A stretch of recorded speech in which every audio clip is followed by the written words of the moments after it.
Foreign policy is like a man's body. It will be best if you shaped it well before you go bare-chested horseback riding, a new fashion for Western politicians. In some sense, I, Frank Upperwood, am the president's personal trainer. Okay. Now the president wants a foreign policy strategy for the coming year. Let's see who's qualified to pen that.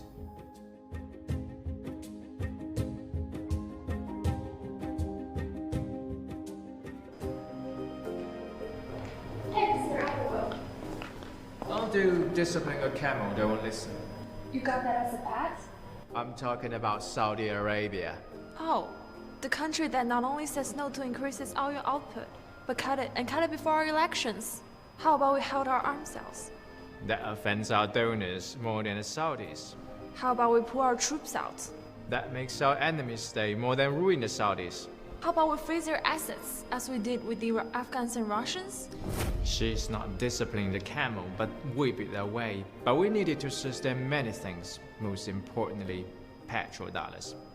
I would start by condemning their human rights.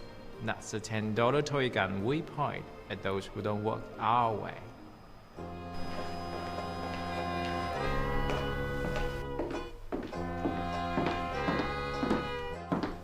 With friends like us, one doesn't need enemies, huh? Mr. Upperwood, I didn't know you own more LNG and defense stocks than me. So, what should be our next step on Ukraine? Peace talk or not? Neither. Just talk of peace talks. He knows what's best for our donors, especially defense and energy companies. And what else? Just a bit sorry for those who may die. I almost gave him the task, but his emotions could taint his decision-making. War is indeed the only racket where the profits are reckoned in dollars and the loss in lives. But it's our friends' lives. I can see that you're eating. Come first. That's how you devour a whale, do it one bite at a time. Know what you want? Respect. A fun day following plots, huh? She's the most unconventional. I keep her for her usually unusual thoughts, but also because she's past HSK9. I'm fed up with other China hands here that can't even read People's Daily without Google Translate. Following plots is fun, but not so much as making plots. Take a seat. So, why do you think we work so hard to contain China? Why do you think we worked so hard to contain Japan in the 1980s? Good. She even hits back. The average man here would say it's a fight between the free world and authoritarian states. Come on, Japan and France are of our free world. We discipline them with the Plaza Accord and Alstom takeover. Anyone who may overrun us, we take them down. So, what cards do you think we may play against China then? You don't bet on visiting Taiwan, do you? If not skillfully played, that wouldn't secure your house position. Just like what Mrs. soon-to-be former speaker did.